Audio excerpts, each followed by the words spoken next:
Hello and welcome to the Supercast. I'm your host, Superintendent Anthony Godfrey. It is an English 2010 class that is music to the ears of the students taking the course. On this episode of the Supercast, we visit West Jordan High School, where Ben Jorgensen is teaching students to be passionate about music and is making students look at songs in a much more meaningful way. From the Beatles and beyond, join us as we find out why students say their teacher is rocking his lessons on music culture and helping them understand the meaning behind some of the greatest songs of all time.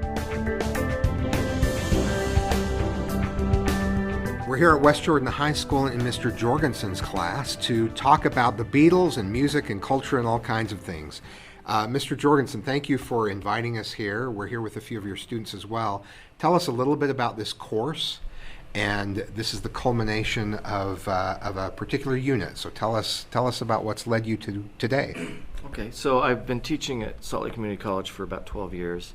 I've been teaching concurrent enrollment for about 6 years. And when they started letting me teach English 2010, I talked to some other teachers about what they were doing with it because I knew the curriculum was about rhetoric. And a lot of them did some really creative things with it. And basically, the idea is that you get to explore rhetoric in its different forms. So I put together several units, and because I'm kind of a music fanatic, I developed this rhetoric of music unit. We also have a rhetoric of service unit where they do service projects. We also do have a rhetoric of public speaking where they give TED Talks. But this is where we start.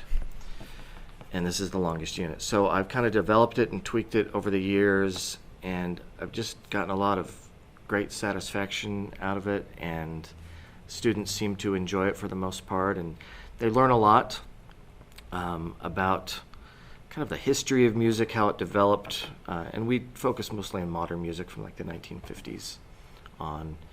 One of the main things that we do is I have a list of albums, impactful albums over the past 60 years. And I have 5 albums from the 60s, 5 from the 70s, 80s, 90s, etc. And each student has to take one of those albums and do a rhetorical analysis research essay, where they research the music, the artist, and the historical impact of that album. Big albums like Michael Jackson's Thriller, any of the Beatles albums. We do Joshua Tree from U2.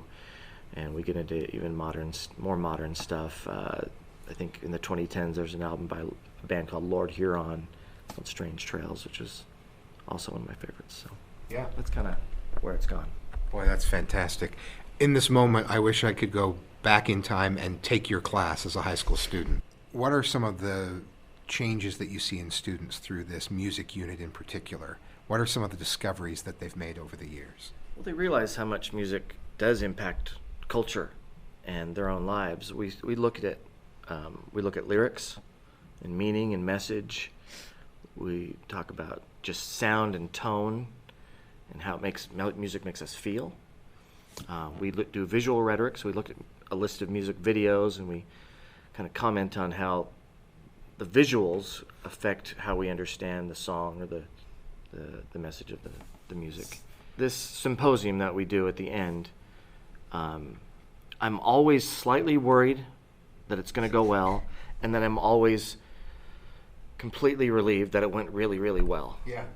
And it's an academic, intellectual conversation about the Beatles, and that's a pretty fun topic to have.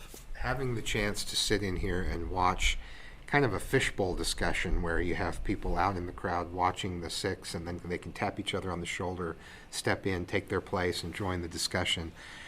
It was really hard for me not to jump in and share my opinion because it was such a great environment. It's obvious that you've created this really productive dynamic in your class where people have meaningful conversation with each other, draw each other's opinions out, react in a way that it provides a really deep, rich learning. So that was really fun to watch and hard not to be a part of. So let's turn to you students. Tell me a little bit about, first of all, the unit before we get to the Beatles. How has this changed your view of music and its impact? I'm Abby Phillips, and I say that music is one of the most important things in my life because I'm a dancer, and so every day I'm listening to music and I'm expressing myself through movement to music, and so it's actually been really cool to be able to apply school to like my interests, and so I just think it's really interesting. It's been one of my favorite units I've ever studied in school because like I actually care about it, and it's just really fun to be able to learn about something that you don't really get to learn about in school. Yeah, my name's Ashton, and I think it's great to have a class all about music. And so my family, my mom's side is from the West Coast, and my dad's side is from out east. And so I grew up listening to any type of music you can imagine, and it's always been such a huge part of my life to listen and learn about music. And this class specifically about rhetoric, it's very interesting to think of music as a tool to persuade rather than just a song. It's definitely changed my mindset in that I'm more looking into the ways that artists can persuade an audience to listen and can push their message forward, and it's very interesting. My name's Arlen, and honestly, this class has been extremely thought-provoking. I like how you dove into your background with music in terms of your father's side and your mother's side, because my family is very rooted in Mexico. My stepdad's even Mexican. My mom and my dad are Mexican, and then all the way up to my grandparents. So at home, it was a lot of songs that were in Spanish, and if it wasn't songs that were in Spanish, it was my older brother playing rap music. So when I was young, I grew up listening to a bunch of rap music, some songs in Spanish, but it never really appealed to me. So taking this class it opened my eyes. I never really dove into the past. I didn't listen to any slower music. I always liked my music fast with not the best lyrical content, but definitely something. And I mean, Jorgensen just opened up my mind to the past. There's a couple artists that have already stuck with me. I know I had to pick the song Fast Car by Tracy Chapman for one of my projects, and I listen to that song on repeat now. I get in my car, I'm like, shoot, I don't have a fast car, but I've got a car. And I mean, in terms of rhetoric and music, I think it's honestly phenomenal. I did a speech just recently in this class about Bob Marley and his effect on music. And to do that speech, I went to go watch the movie on Bob Marley. So I've been thinking ever since that movie and being introduced to the Beatles, I've been thinking how they appeal to the audience and how the message isn't separated from the music. Actually, Bob Marley says that in the movie, but I think it's just amazing to connect both of those into one, especially because now I feel like a lot of the rap music that I listen to and a lot of the music I listen to now is very disconnected from the message they want to push. So being able to listen to some of the older music where the Beatles are pushing love and positivity and other people are talking about their own personal trauma and past, I think it's really been amazing to just kind of reflect on myself and reflect on how it affected others at that time to honestly become a better person through the music. So Bob Marley is in particular one that has caught hold of you through this unit. Oh yeah, most definitely. And I just want to point out, now that I have the mic, I think it's kind of hilarious that Mr. Jorgensen came in the Beatles shirt. I've never seen him in anything other than a suit and tie, so I think it's pretty funny. Well, I do like when Bob Marley tells me every little thing's going to be all right. Don't worry about a thing. It works. What are some of the artists that the two of you have discovered through this music unit? Well, I have grown up listening to the Beatles. My grandfather's a big fan of them, but I think that it really just opened me up to like listening to them in a way I never have before. Like I've never dove into their music and like they're singing about the time that they're in and how impactful their messages actually are. And we gotta learn about like who they are and how they came together and how they fell apart. And it's just like the more you know about the artists, the more meaningful the music actually is to you. And so I think that's been really interesting to actually learn about the Beatles, not just their music, but who they were and how they impacted others. And so that's really cool. I think I have a story that kind of contrasts pretty crazily with I think a lot of people in this class, in that I've been listening to music from the 60s and the 70s my whole life, and so I know a lot about these bands, and this class has kind of pushed me to listen to more modern music. In that, I guess it's not super modern, but I'm talking to Jorgensen all the time. He's gotten me to listen to bands like Crowded House and U2 a lot more, which I've heard of them, but I've never actually took the time to listen to them. And I love Crowded House. I think it's a great band, and I'm glad that I got to experience that through this class. I love hearing how this class has expanded your listening taste, but also impacted your lives in the way that you view the world. It's nice that you get to stream music. I was telling my son last night just how if I listen to music, they had to decide to play it on the radio or I had to actually buy it. And when you invested in music, you really gave it a deep listen. And I think this class gives you that experience as well, that you give things a deep listen. Stay with us. When we come back, more with Mr. Jorgensen's class.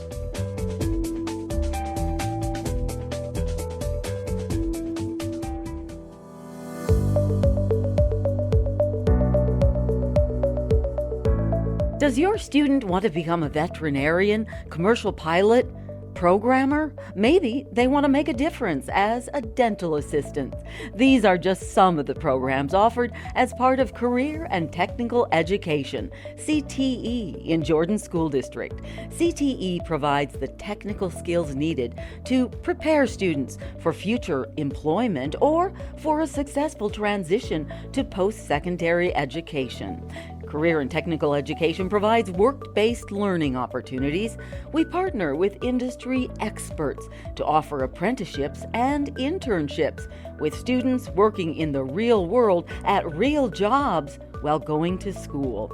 The CTE experience starts in our elementary schools with the Kids Marketplace and grows through middle and high school. To explore all CTE has to offer in Jordan School District, visit cte.jordandistrict.org today, and let's get your child started on the pathway to a profession.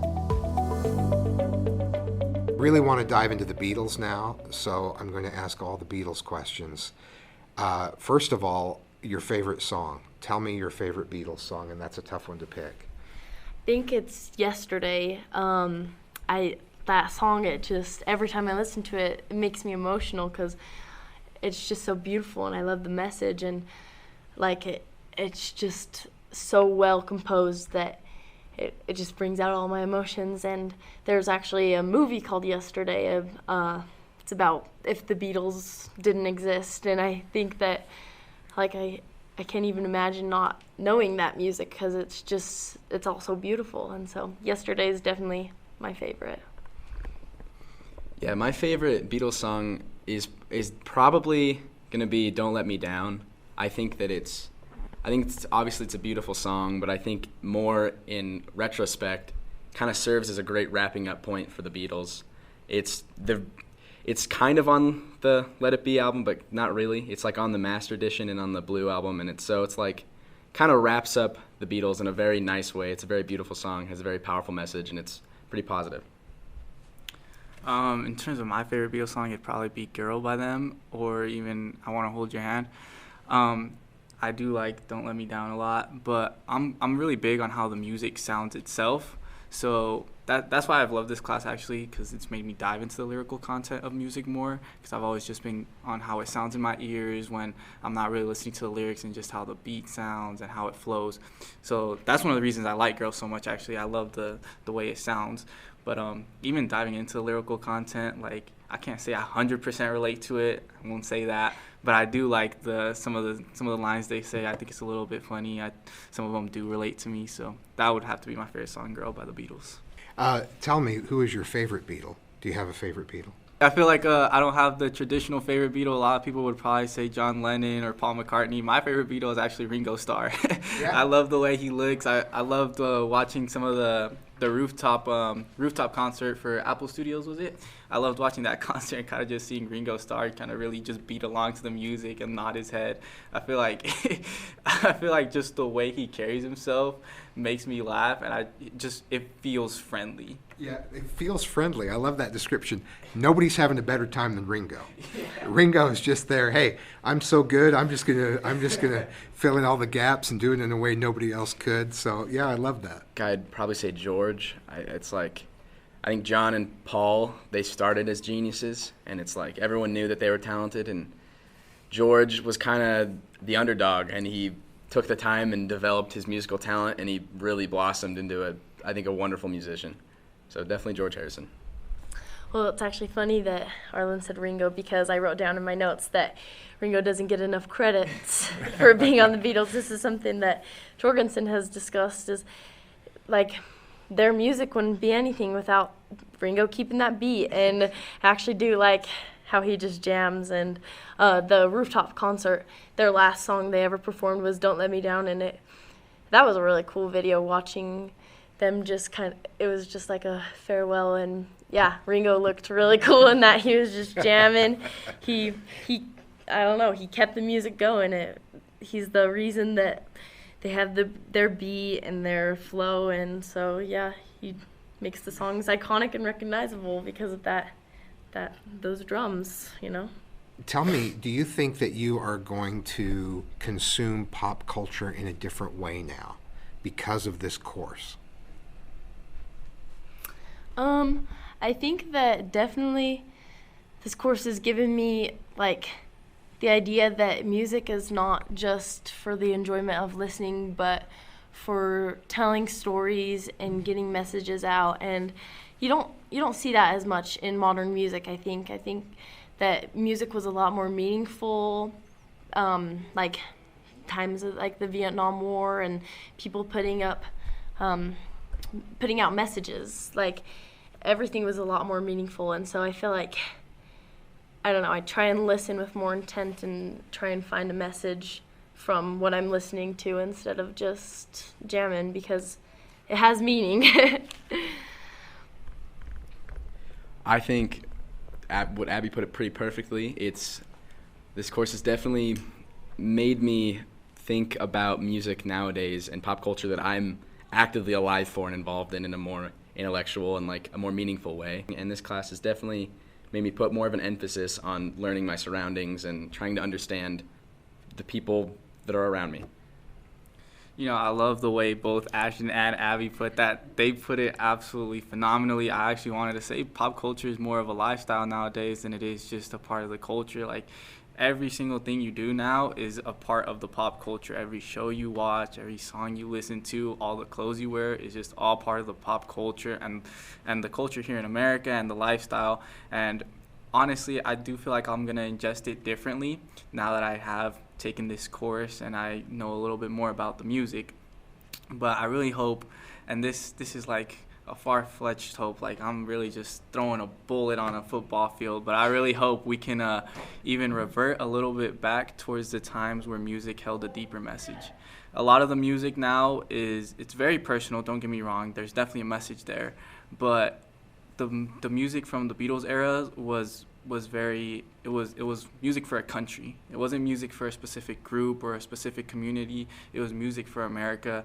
And I mean, of course, they took the world by storm by writing for the masses. Right. But I really hope now, and I mean, maybe I'll pick up a mic so that I can start doing what I'm dreaming of. But I really hope now that the music can spread more worldwide instead of being contained to individual areas like it has been. Yeah, the class. I love all those comments, and all of them show that this is going to have a lasting impact on you. The study that you've done in Mr. Jorgensen's class, but I think you're right, and this was discussed earlier in class. The culture is more fragmented, partially because there are more options, but just also because of other culture and political forces, and. It used to feel good that everybody knew a certain set of songs, and we all had that in common. And I love what you said about that. Any parting thoughts? I mean, the Beatles are definitely. Honestly, I'm gonna just say it. The Beatles is the best band to ever grace the planet of the Earth. The Beatles are amazing. And I said this earlier as a joke, like, what was it, listening to the albums for the first time? But I want to just put my experience out there. It was honestly like giving my heart a thump. It's like having a chocolate bar. It's like, I'm going to just take another bite and another one and another one. And by the end of it, like, it's better than a chocolate bar because you don't even feel bad. You're just like, that was great. I loved listening to that. And I just keep on going. So I just want to say the Beatles are the best band to ever be made. Amazing. I love the class. Thank you so much for having me, Jorgensen. Yeah, the Beatles are definitely the best. And I remember the very first time that I listened to Sgt. Pepper from the beginning to the end, no breaks. It's such a crazy experience. You're totally captured. And that's not just Sgt. Pepper, it's every album, but Sgt. Pepper is just, I think, a culmination of greatness. And so them as a band, they're just wonderful. I think that everyone, no matter your age, needs to listen to the Beatles because, like Arlen said, they're the greatest band of all time. Like, they changed the face of rock and roll. They changed, like, what you would normally think rock and roll is. They totally rearranged it and gave people a different idea of what it was. They pushed boundaries and they made really impactful music. So everyone everywhere needs to listen to the Beatles no matter what. Well, any parting Beatles thought? It's been fun. It's a fun unit. But I've received so much good feedback from my students and from others about this unit. I feel like it is impactful. It is an academic pursuit. To be able to look at something and break it down intellectually, look at lyrical content, messages, everything like that. It certainly relates to rhetoric, persuasion, impact, and I'm just grateful I get to do it. It's fun. Well, it's fantastic. It's been so fun to be part of it today. Thank you very much for your time, and happy listening. Thanks for joining us on another episode of the Supercast. Remember, education is the most important thing you will do today. We'll see you out there.